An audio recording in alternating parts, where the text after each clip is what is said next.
in from The Athletic, the one, the only, Sam Amick joining us this morning. Good morning, Sam. How are you? Good morning, Jay. I'm doing good, brother. How are you? I'm great. I'm always curious about your journeys. I know, were you in San Francisco yesterday, or where have you been as of late with your NBA journey? Good old LA. I was down there Sunday through yesterday. Uh, I actually wrote this yesterday. There a note kind of pulling back the curtain about how I initially was supposed to go to LA on Monday, I think it was, and then when a couple of my colleagues dropped a fairly explosive story about the Lakers locker room and Darvin Ham's uncertain status, I decided to move the trip up a day and go catch the Lakers Clippers game, which for a minute kind of felt like one of those like, oh boy, if the Lakers get boat raced, would Darvin be in trouble? So the trip began then. Lakers win. Did some reporting. Found out that I think Darvin's actually safe for at least the foreseeable future. And then back to back to back though, Jay, you can relate. Like we talk about, we're not out there playing like these guys, but I do sympathize when you go to the arena 3 nights in a row and shift up that sleep schedule a little bit. We're not gonna lie, brother. We're dragging a little bit today. Well, and you had a lot in your recent article. I should have remembered that you were in LA, so apologies on that. But yeah, No, because all good. you had LA, you had the story with Siakam as well. So we'll kind of go one by one. I want to start because last week I remember, the three of us, Dave was here, and we were talking about that, and I felt I was a bit stunned about the Darvin Ham kind of talk, and it almost seemed like between you and those that are reporting on it that it's going to happen. So what did you learn? I mean, he's won a couple of games, but it shouldn't be that fragile. What did you learn on your reporting about why he might be safe?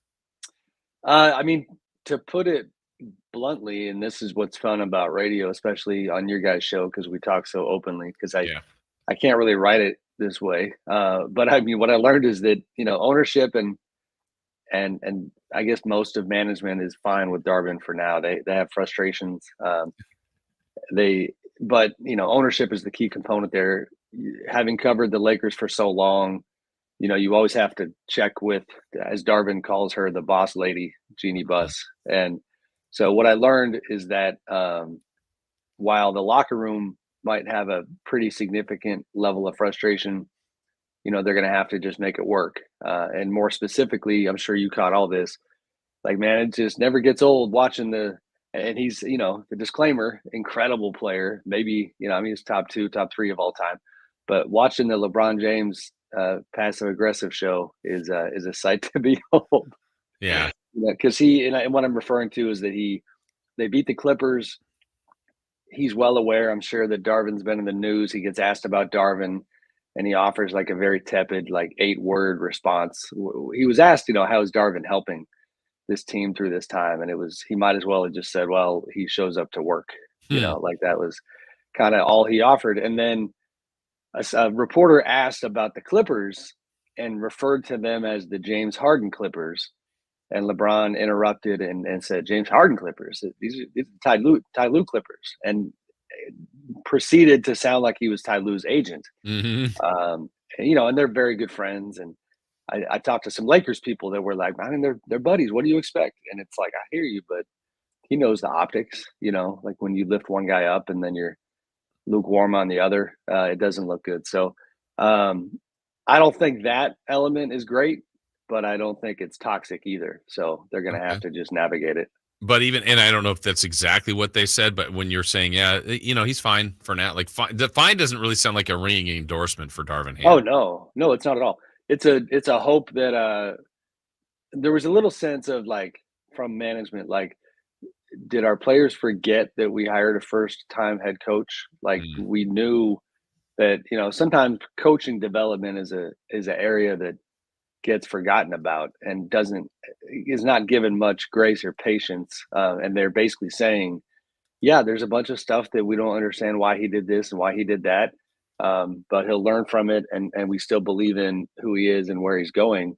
So they want some developmental patience, which is again, to be fair to LeBron, is a pretty tough ask when your best player is doing things at this age that no one's ever done, and Father Time is still beating down his door.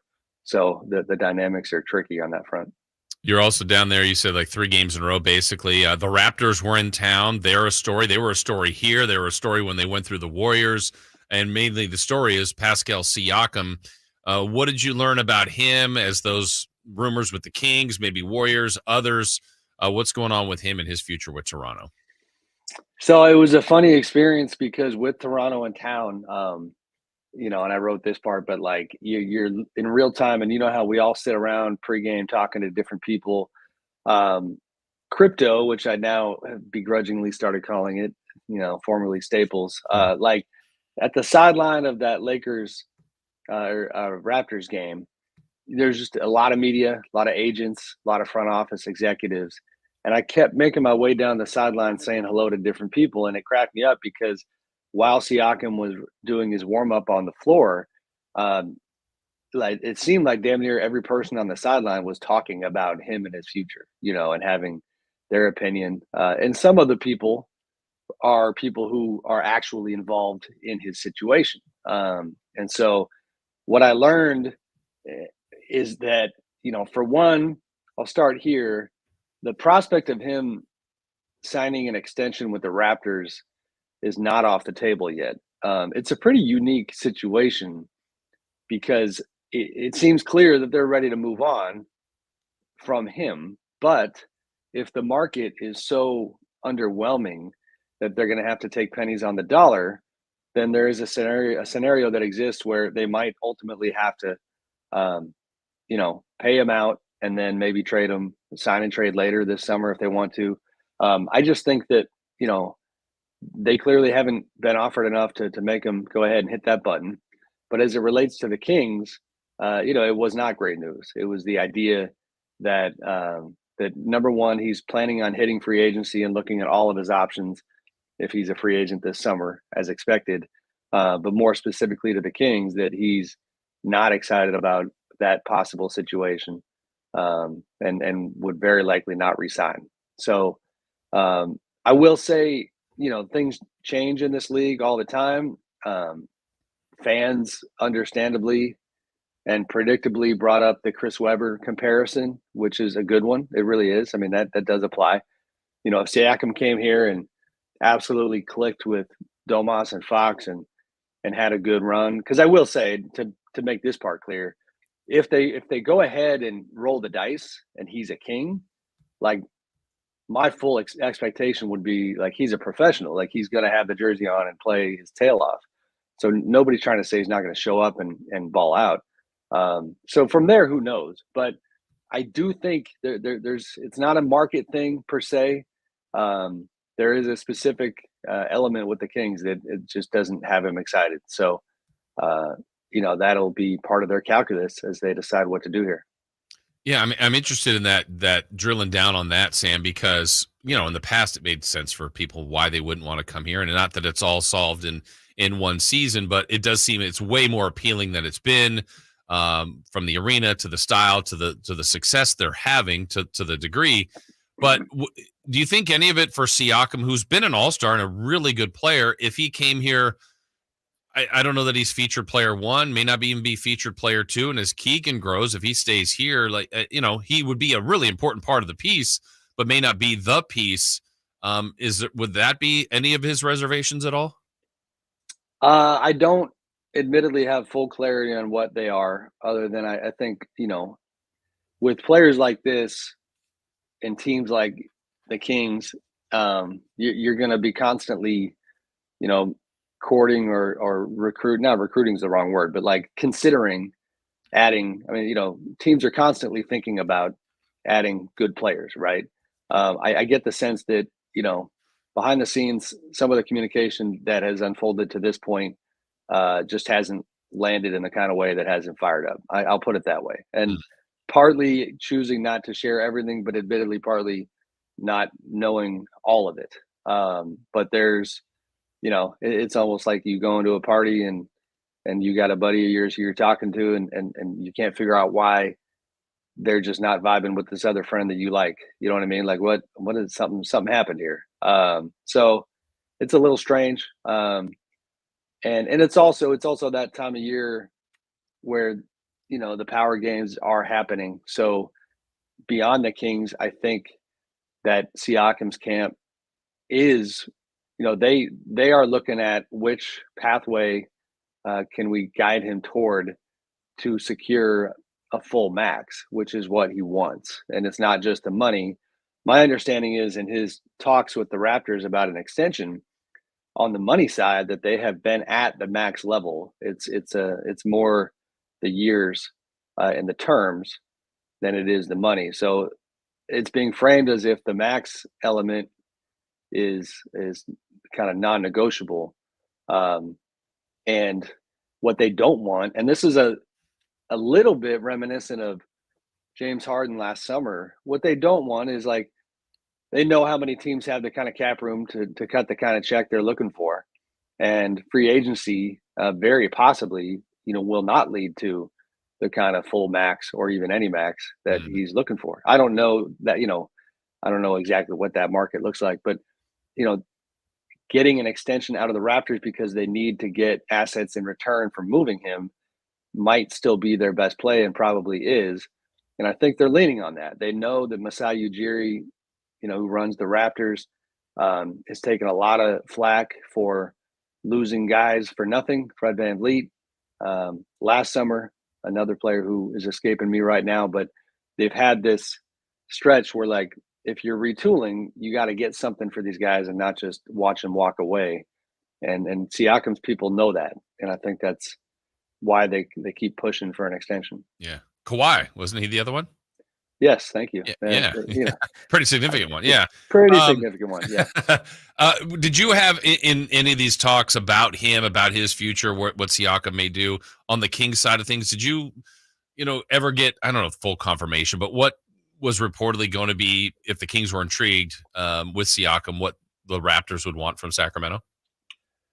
My general understanding is that it's, a Harrison Barnes, Kevin Huerter, Davion Mitchell approach. And then in terms of picks, possibly, I don't have clarity there. I think philosophically, it has felt like the Kings' willingness, and I do think those talks were pretty significant when they got reported last week.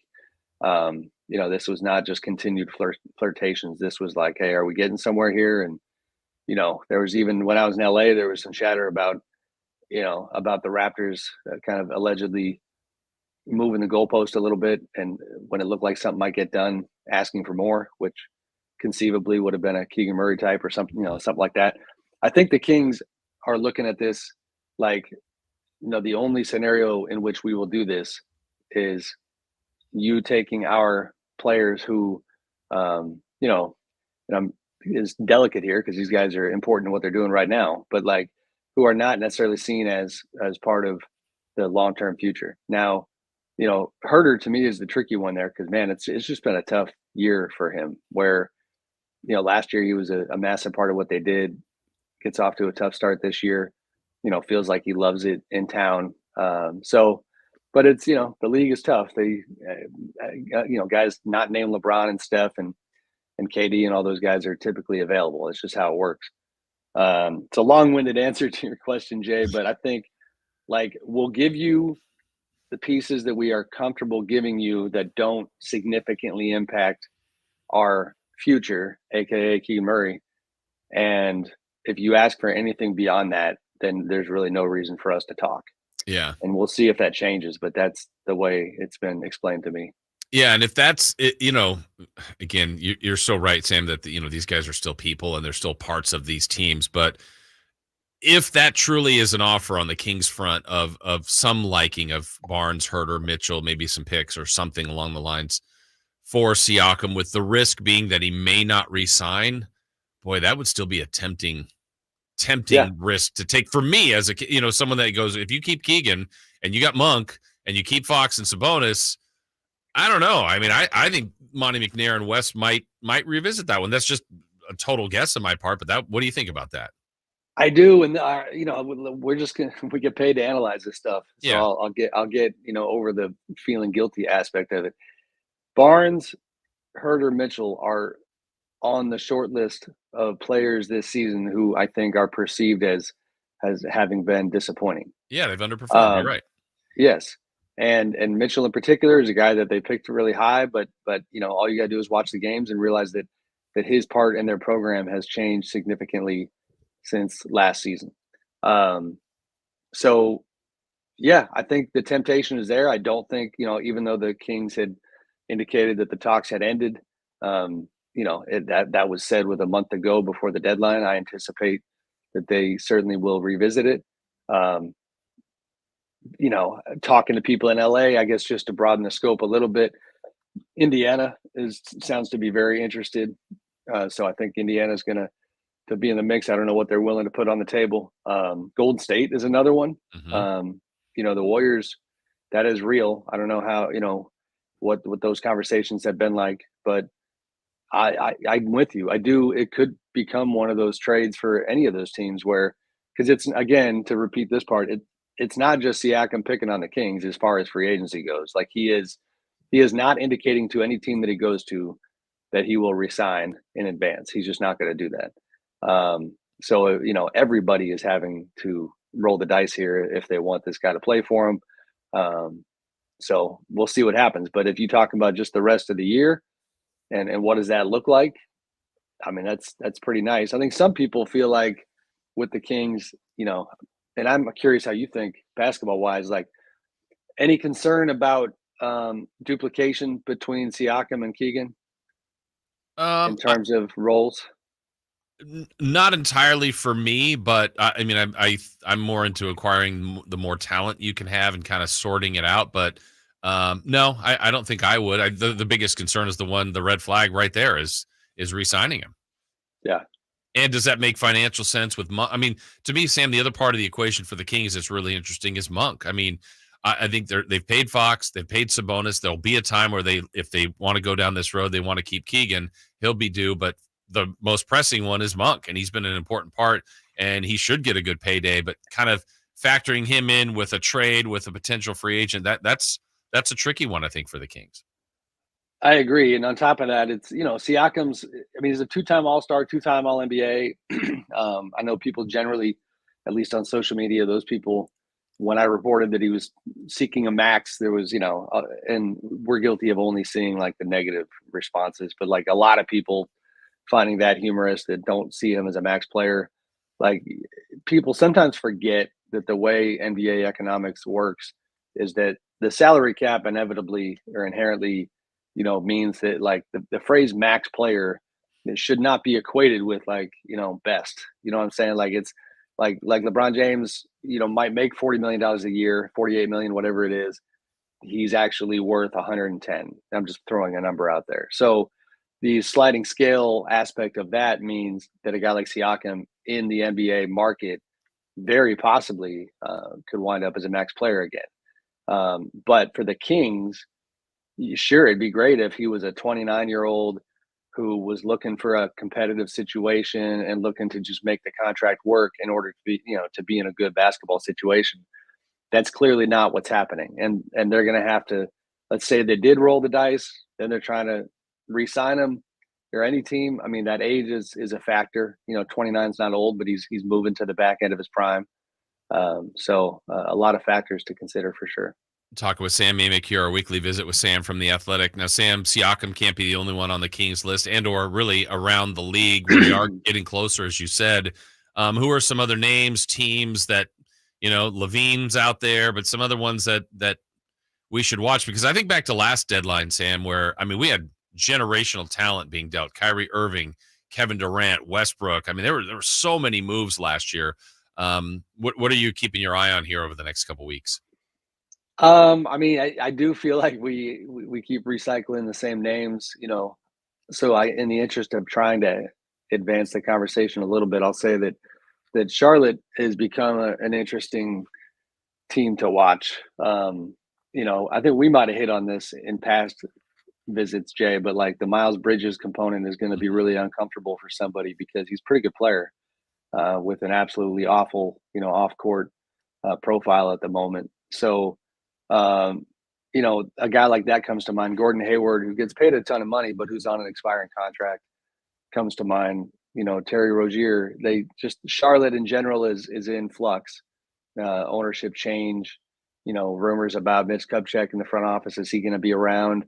And so it's created a kind of a conversation where people think that maybe a bunch of those guys are going to change jerseys. So if you talk about talent, do any of those guys fit the Kings' needs? And then from there, the Chicago situation continues to evolve with Zach LaVine coming back. I actually don't know, and I should have looked. What have the results been like since he came back? Is this on your radar at all? Mixed bag. I know one of the games came back. He came off the bench, and they're up and down, much like they've been most of the year, a little below 500. Yeah, well, because you've got Zach, who kind of needs to show everybody that he's healthy. But I do think there's people who feel like he would be the best fit for the Kings, which is an interesting debate. But you've got DeMar DeRozan, whose situation is still in flux. You got Alex Caruso, who, of all the names we've talked about, like that is probably, other than Siakam, the one.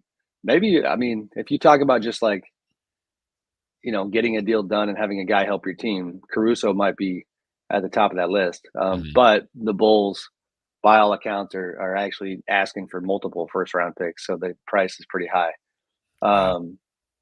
We'll see if that changes. Who am I leaving out here as we try to make the round? I think those are the main names, and I think there's DeJounte Murray in Atlanta. That one's come up.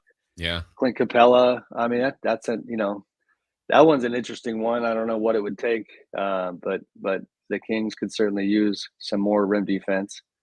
DeAndre Hunter on the Hawks is available too. So not as sexy of a pool of names, like you said, as it was this time a year ago, but some pretty good players.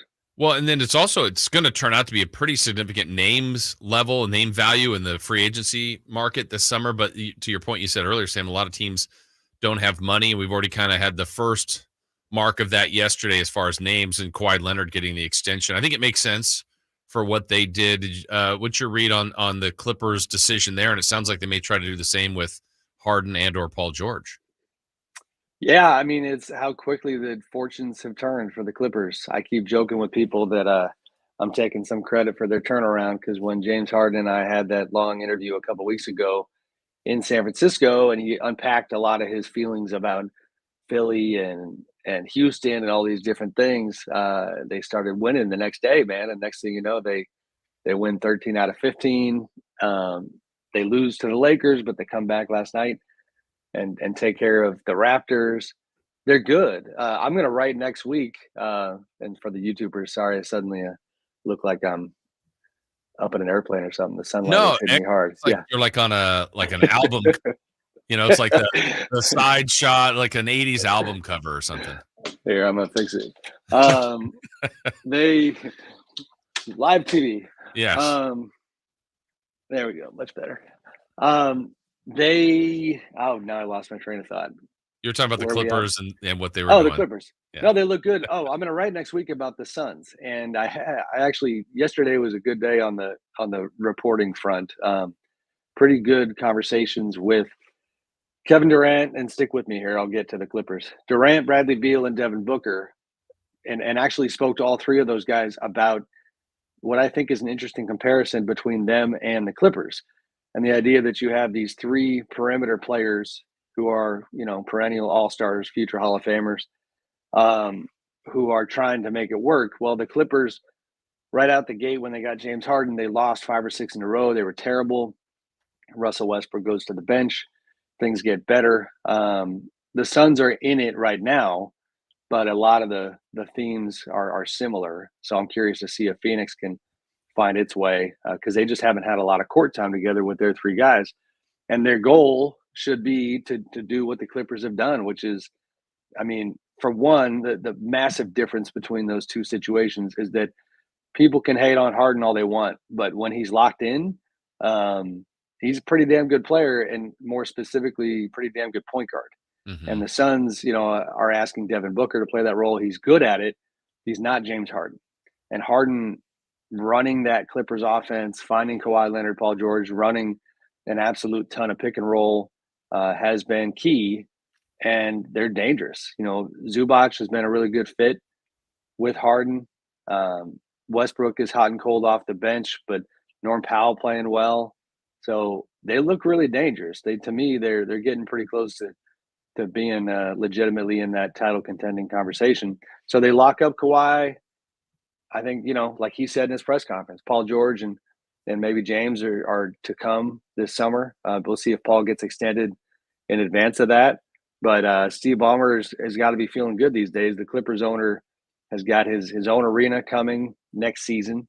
That game that I went to on Sunday, little fun fact, was the last time that the Clippers will ever have been the road team in their own building, because that was a Lakers game.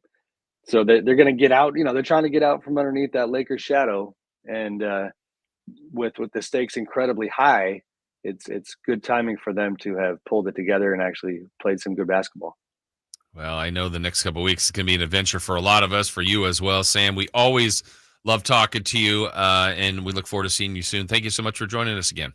You got it. Thanks, Jay. Talk soon, buddy. Yeah, for sure. Sam Amick, again, just incredible stuff that Sam provides each and every week. We always look forward to that. Lots of you do too as well. We appreciate you guys hopping on there on our YouTube or on our chats or certainly on the text line. But incredible work by the Athletics' Sam Amick. We break. We come back. More show coming up when we